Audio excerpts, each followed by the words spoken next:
Muy bienvenidos, bienvenidas. Es un placer estar con ustedes nuevamente en este su programa Diálogo Bíblico de la Iglesia UNACH. Queremos invitarlo todos estos 3 meses a un estudio realmente profundo de un tema que yo sé que a usted le va a interesar.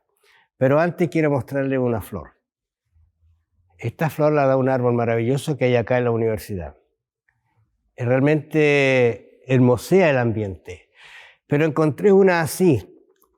Vea usted. ¿Le nota alguna diferencia? Esta flor, un poquito más que comienza a tornarse amarillenta, se cae y desaparece para siempre. La vida es así. Todos estamos destinados a nacer, vivir y morir. Y nuestro tema es la muerte. ¿Y por qué la muerte? Pero el tema general es la vida eterna, la muerte, nuestra gran esperanza futura, la resurrección. Las filosofías hablan acerca de este tema. Algunas ciencias por allí lo enfocan, pero distorsionan. Nosotros nos vamos a basar aquí en la palabra de Dios. Por eso que Isaías 48 dice, sécase la hierba, cáese la flor. Y si quedara hasta aquí, esto, luego cae. Pero dice algo más. Pero la palabra de Dios permanece para siempre. Y esa será nuestra base de estudio durante todos estos meses de octubre, noviembre y diciembre. Así que muy bienvenidos. Bienvenido, Alan. ¿Cómo estás? Hola, hermano. Un gusto de poder saludarle y emocionado de comenzar un nuevo trimestre, el último de este año 2022. ¿Sabes que me ha fascinado el estudio? He leído material adicional. Nosotros tenemos un espacio reducido, pero algo le vamos a decir. Por ejemplo, cuando uno habla de rebelión en un universo perfecto, ya tiene algunas palabras que son extrañas, porque cuando habla de rebelión es algo muy contrario a un pensamiento de amor. Pero cuando habla de un universo perfecto, rebelión en un universo perfecto, quizás son las... Como contradictorio. Como contradictorio, uno como que no entiende ese concepto. Ahora, hay un asunto sí que nuestra guía de estudio va a tener 2 perspectivas generales. Una va a estar hablando del origen. El origen que persiste y persiste el pecado y persiste la muerte. Eso es una consecuencia. Y el otro también, el otro tema es cómo resolver este problema, cómo se resuelve ese problema. Y de eso, para ello, vamos a recurrir a la Biblia. Así que de eso vamos a conversar. ¿Qué te parece? Bien, entusiasmado nomás, y hay varios textos acá que son principales que nuestros hermanos que nos escuchan manejan muy bien. Vamos a ir a Isaías, a Ezequiel, Apocalipsis, que son los textos bases que nos muestran esto que es difícil, siempre ha sido difícil de abordar, que tiene que ver con el origen del mal y las respuestas o preguntas en realidad que siempre están ahí en el aire para nosotros. Hay un texto que está en Isaías, me parece 41:8. No, pero está en Isaías 14:12, que dice, ¿cómo caíste? Y me ha hecho mucho pensar el texto, porque dice, ¿cómo caíste del cielo, oh lucero, hijo de la mañana? Cortado fuiste por tierra, tú que debilitabas a las naciones. Entonces uno piensa que el texto ya me está diciendo algo extraño. ¿Cómo caíste? O sea, la pregunta es, ¿cómo? ¿Por qué? Si estabas rodeado de todo lo que necesitabas, habías sido creado perfecto, en un mundo perfecto, y caíste. ¿Por qué? Y cortado fuiste, ¿no es cierto? Y echado por tierra, vamos a decir así, porque hacía algo mal, y hasta el día de hoy lo hace en realidad. ¿Tienes respuesta tú a eso, ahora? No hay respuesta. Pero si escarbamos un poquito este texto que es importante en Isaías 14, vamos a ver de que se dan varias cosas, que es bueno repasarlas. La primera es que el texto habla del rey de Babilonia, de eso comienza hablando. Y habla de un rey histórico, de algo que sucedió. Probablemente algunos creen que puede ser el mismo Nabucodonosor. Pero lo importante es que de ese texto como que se desliza repentinamente a algo cósmico, algo que está más allá de la descripción histórica solamente de este rey. Y es bueno decir esto porque a veces no se entiende, es una clave del texto. Lo que nos está queriendo decir este texto es que Intencionalmente Dios inspira al profeta para conectar la historia y a través de la historia de sus días ilustrar el gran conflicto que va más allá de lo físico, de lo material, en el sentido de lo espiritual. Y entonces comienza hablando de este lucero, lo llama acá en nuestras traducciones, que cayó del cielo y que incluso se dice, decía en su corazón, nos habla de qué es lo que él decía a sí mismo. Es muy curioso que diga eso la Biblia, está hablando de lo que él mismo pensaba y todo tiene que ver con un sentimiento profundo de orgullo. Dice, voy a llegar al trono mismo de Dios, alcanzaré las estrellas, y es algo que ya nos empieza a preanunciar de cómo va a caer este ser perfecto, Lucifer, podríamos traducirlo también como lucero, y que en los otros textos claramente se alude a él en esta rebelión original. Es interesante porque ya tú entraste en un tema del original, del mal, y ahí aparecen algunas preguntas que van a estar en la mente de muchas personas, como por ejemplo, ¿por qué Dios crea a Lucifer sabiendo, porque Dios sabía, sabiendo que él iba a entrar en ese problema tan terrible, que no solamente ha conmocionado a la Tierra, sino el universo entero, lo ha trastocado, hacía algo nefasto? Lo vamos a conversar con más detención. Pero mira, yo quisiera partir, y quizá yo tenga mi respuesta y usted busque su respuesta también en relación a lo que hemos conversado, pero no vaya más allá de lo que la Biblia dice, porque se va a perder. No hay respuesta en realidad. En una perfección no hay respuesta. Ahora, ¿por qué? Eso dejémoselo, en algún momento Dios nos lo va a revelar, pero hay mucha revelación. Pero mira, voy a tomar un texto que va a ser nuestro inicio quizá, porque la creación es una creación de amor. Cuando hablas de creación, hablas de algo único, algo que Dios entregó para el ser humano. En 1 Juan 4:8 tú encuentras que, y aquí quizás es muy decidor esto, dice que el que no ama no ha conocido a Dios, porque Dios es amor. ¿Quién es Juan que escribe aquí? ¿Tú recuerdas que en algún momento Dios le dio una calificación a Juan y a los tres hermanitos? Le dijo, ustedes son los más santos que hay aquí. ¿O le dijo algo diferente? No, fue fuerte con lo que les dijo. Son bravísimos ustedes, no se les puede tocar porque ya saltaron. Y hay muchas personas que son así, y otros más y otros menos. Pero mira cómo habla ahora Juan. Tú ves que el mismo libro de Juan, las epístolas de Juan, son todas de amor, demostrando, hablando acerca de un Dios de amor. Y ese Dios de amor está en la creación, en la expresión de Dios en relación a lo que es Él, a su amor, está en la creación. Por lo tanto, uno dice, si la creación es algo de amor,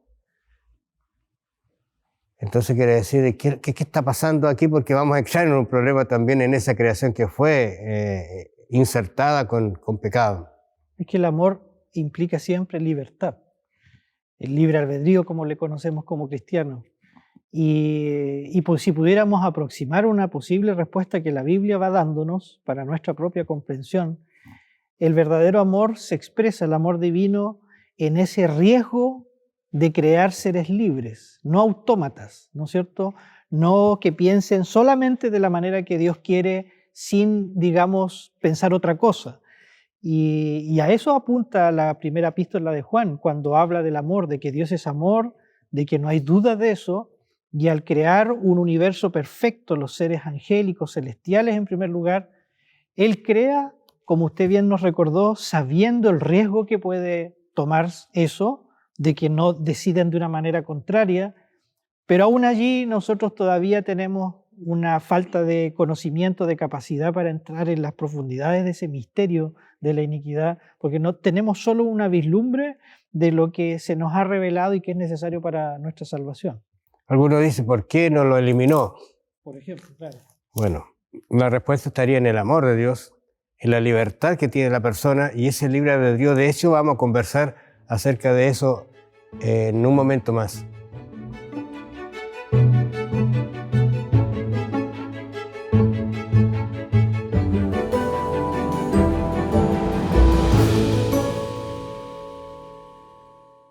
Según la Biblia, y estamos basándonos en la Biblia para todas nuestro razonamiento, nuestra base. Según la Biblia, Dios dio al hombre la facultad del libre albedrío, de obrar de acuerdo a la independencia, a la clase de independencia que él tiene. Él puede tomar una decisión, cualesquiera que sea, ¿cierto? Ese es el libre albedrío. Ahora, yo había leído 1 Juan 4, pero quizás echemos una miradita a este libre albedrío y el fundamento del amor de Dios. Mira, porque si uno no entiende estos conceptos del amor de Dios, el resto de los temas que van a venir, que van a ser muy crudos, muy candentes, quizás poco entendibles, cuando nosotros tenemos alguna posición frente a esta situación de la muerte, por ejemplo, es muy complejo a veces entenderlo. Porque alguien puede decir, bueno, si Dios es amor, ¿por qué existe la muerte? Y como que empezamos incluso a buscar razón que Dios es el culpable de esto.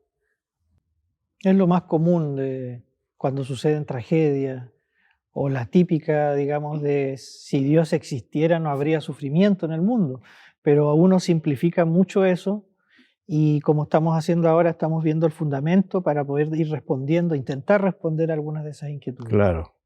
Amados, dice Juan 4:7, amados, amémonos unos a otros. Recuerda tú, vuelvo a insistir sobre la idea, ¿quién está escribiendo? Juan.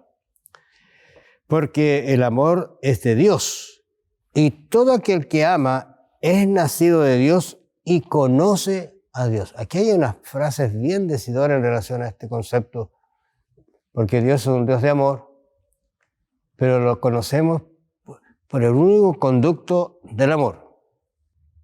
Sí, de hecho, a través de su Hijo, especialmente, porque más adelante dice, y en esto se mostró el amor de Dios para con nosotros, en el versículo 9, en que Dios envió a su Hijo unigénito al mundo para que vivamos por Él. Es decir, el amor que Dios quiere manifestar al mundo tiene esa capacidad, y eso hay que decirlo en forma muy clara, se expresa siempre dando, siempre entregando, siempre pensando en los demás, que es lo contrario de lo que vamos a ver de este ser que cayó del cielo, que se centra en el egoísmo, en el orgullo, en el yo.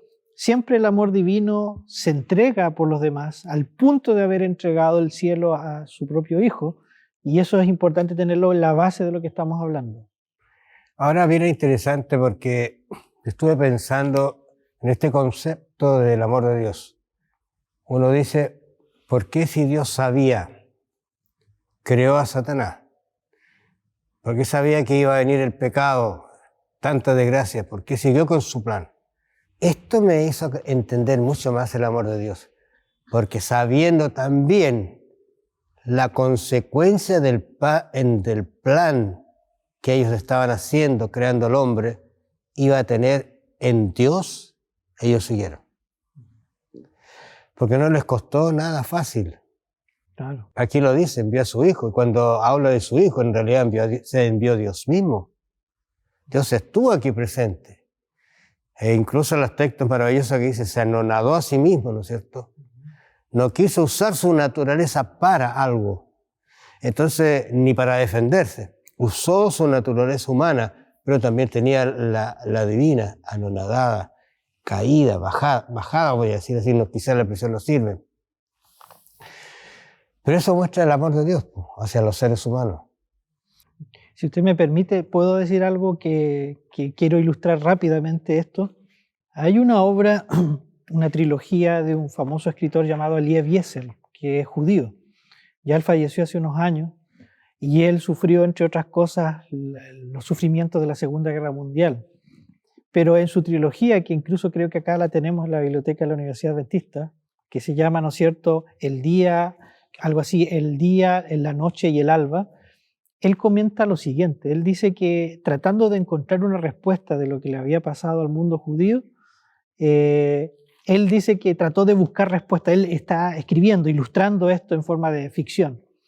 Y hay un hombre que busca incansablemente una respuesta en filósofos, en pensadores, en médicos, y no logra encontrar una respuesta hasta que en un momento llega a un manicomio, a un lugar donde había gente con enfermedades mentales severas, y ya perdiendo la esperanza dice, pero ¿y por qué no vas a donde hay un tipo allá al fondo que dice que es Dios? Así que qué mejor que le vayas a preguntar directo a él, y en una de esas te da una respuesta. Bueno, para cortar la historia, va hacia esa persona y le hace la pregunta, ¿por qué Dios permitió que nuestro pueblo sufriera de esta manera tan terrible? Y él le dice, mire, yo le voy a responder de otra manera. Hagamos de cuenta de que Dios, nuestro Padre, haya, digamos, para evitar este exterminio, hubiera dicho ya, entonces vamos a quitarle las armas a los alemanes, porque de esa manera no van a cometer asesinatos contra otras personas. Pero pueden usar otras armas o otro tipo, entonces mejor entonces para solucionar esto vamos a hacer que los alemanes desaparezcan de la tierra. Entonces si no hay alemanes, evidentemente dice, pero podría ser otro pueblo. Y entonces él comienza a argumentar de esa manera hasta el punto que la persona que hacía las preguntas dice, ya deténgase, ya entiendo lo que usted quiere decir. O sea que lo que Eliezer trata de expresar es que Dios hasta cierto punto puede intervenir en los asuntos humanos, pero no puede quebrantar o doblar la voluntad de las decisiones libres de las personas. Y esto es una ilustración sencilla que ayuda un poquitito a entender lo que estamos en esta discusión tan profunda que estamos analizando. Estaba pensando, hay una palabra que se usa y está en nuestro estudio, es la ingratitud. Sí. Uno entendiendo bajo este concepto de lo que estamos hablando, realmente es complejo porque ¿qué pasa con Satanás? ¿Qué tenía? ¿Qué es lo que era? ¿Qué es lo que hacía? Tenía todo de parte de Dios, pero aún así albergó ese pensamiento. Ahora, es misteriosa la ingratitud y a veces los seres humanos la tienen. Por ejemplo, hay hijos que han sido criados con todo lo que necesitan, pero una vez que crecieron, se olvidaron de sus padres y los tienen a veces abandonados. Conocido casos muy terribles en que la madre, ¿no es cierto?, esperando en un asilo, mañana viene mi hijo, mañana, y ese mañana nunca llega, una ingratitud terrible. Entonces uno dice, eso mismo pasa aquí, es inentendible cómo entró sí esa ingratitud en él, teniéndolo todo. Claro. Entonces eso es lo que nos hace pensar es misterioso la ingratitud del ser humano. O sea, es misterioso, pero complementando con todas estas ideas que vienen sobre la mesa, pero aún allí Dios permitió que surgiera eso, porque fue por decirlo así, una libre decisión del enemigo. Y de la hermana White complementa con unas citas extraordinarias el autor del folleto diciendo que Dios dejó que pasara mucho tiempo, si esto no fue instantáneo, no fue algo inmediato, dejó que pasara un tiempo prolongado y lamentablemente el enemigo fue esparciendo estas ideas entre el resto de los ángeles. Hay un texto ahí en 1 Tesalonicenses 5:18 que dice que nosotros deberíamos dar gracia en todo. Porque no sabemos el mañana para nosotros, pero siempre el mañana va a traer alguna cosa buena. Y quizá muchas veces nosotros vemos nuestro actuar, rogamos por algo, queremos que no suceda, y Dios hace que suceda. Y el tiempo le da la razón a Dios. Y el tiempo le dice, Dios tenía razón. Si a lo mejor en la vida nunca vamos a tener respuesta, pero un día la vamos a tener. Y vamos a decir, gracias Señor, porque permitiste que muriera. Porque permitiste esta enfermedad tan grave para él. Porque permitiste esto que sucedió que fue tan terrible. Gracias, ahora lo entiendo. Pero quizás ahora no lo es el momento.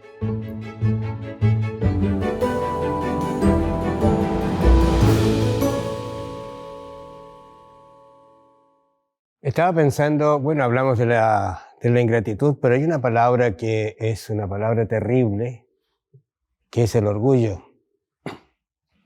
Yo no sé cómo definirla, pero yo creo que cada uno de nosotros tiene algo de ese orgullo. Algunos dicen, soy orgulloso de ser algo. pero no hablamos de este orgullo. Quizá leo allí Isaías 14. Aquí vamos a ver dos textos que son maravillosos y que nos explican algunas de estas cosas que estamos conversando. Recuerde, estamos hablando acerca de la muerte, el problema, el gran conflicto que se ha ocasionado, es realmente terrible. Pero allí en Isaías 14, 12, dice lo siguiente, y lo habíamos visto. ¿Cómo caíste del cielo, lucero, hijo de la mañana? Cortado fuiste por tierra, tú que abatías a las naciones, o tú que metías aquí, ¿no es cierto?, tu colita haciendo muchas cosas. Tú que decías en tu corazón, subiré al cielo por encima de las estrellas del Dios, levantaré mi trono y en el monte de la reunión me sentaré en el extremo norte. Bueno, hace una descripción de un personaje que uno dice, ¿por qué comenzó a hablar así? Uno se pregunta, ¿por qué comenzó a hablar así? ¿Pero qué está describiéndose? Él quería tomar una posición que no le correspondía. Ujú. ¿Te ha pasado a ti que quieres tomar una posición que no te corresponde a veces? A veces, En el claro. caso mío, ¿cómo me gustaría ser? Pero aquí hay una cosa que es muy terrible porque dice que como caíste del cielo, tú que decías en tu corazón, tú mencionabas eso, lo que estabas pensando, enaltecerme, levantarme, ser como Dios. De hecho, Ezequiel, que es el otro texto, dice lo mismo, pero lo complementa, lo leo rápido, dice, lo conocemos todos, 28:12 de Ezequiel, hijo de hombre, levanta endechas sobre el rey de Tiro y dile, así ha dicho Jehová el Señor, tú eres el sello de la perfección, lleno de sabiduría y acabado en hermosura. Y después dice el 14, tú querubín grande protector, yo te puse en el santo monte de Dios.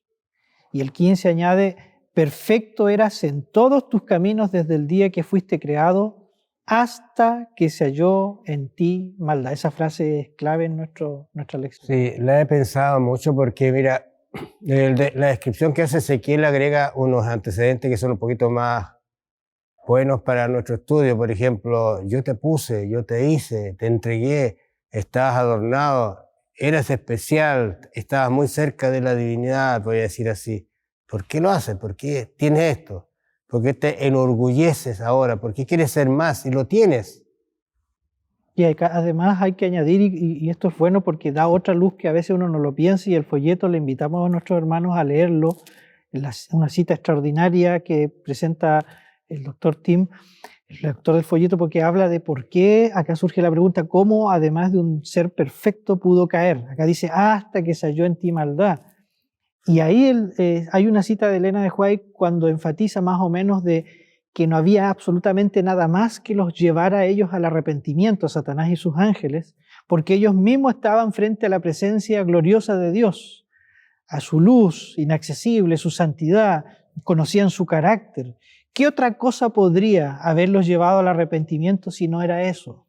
Entonces no había nada más que hacer, y ahí ya se da una pequeña otra puerta de conocimiento para entender que este conflicto es complejo, pero ya hemos estado mirando en estos textos el origen de lo que nos retrata la Biblia. Increíble porque comenzamos a hablar acerca del amor de Dios y entramos en un problema bastante serio que está fuera del amor de Dios y que el amor de Dios hizo que tuviera solución el problema. Porque esa es la cuestión. Ahora, el precio del orgullo, en realidad, no sé si alguna vez nos puede pasar, logramos algún cargo, una posición. Alguien me decía una vez, mira, dale poder a una persona y vas a saber quién es. Y cuando lo que la Escritura dice que uno debería ser más servicial, mientras más tenga, ¿no es cierto?, responsabilidad, incluso dentro de una iglesia. Habría que pensarlo así. Ahora, quizás no podemos dejar pasar allí Apocalipsis capítulo 2. Uh-huh. Le vamos a dejar a usted, amable oyente y televidente, que se lea capítulo 12 de Apocalipsis. Apocalipsis es un libro que nos describe bastantes cosas interesantes. Y vea veamos cómo está anexado o cómo está complementando lo que está diciendo el Antiguo Testamento. Tanto Isaías como Ezequiel. ¿Y para qué decir de Daniel? De Daniel, ¿no es cierto? Entonces, ¿qué es lo que dice? Capítulo 12, versículo 9.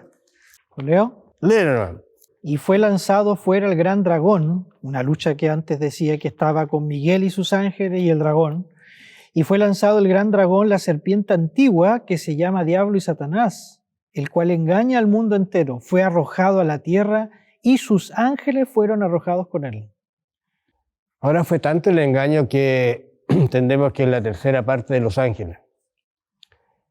Y algunos comentadores, y yo no lo encuentro bíblico, pero le encuentro razón, que más de un ángel quedó pensando, y tendrá razón en lo que dice Lucifer. Generó dudas. Claro, pero cuando tú estás frente a una disyuntiva, ¿no es cierto?, a decidir algo, y tienes a alguien que amas, pero dice, y tienes aquí esta otra propuesta, amas tanto a esta persona que te queda la duda, pero te quedas con la persona.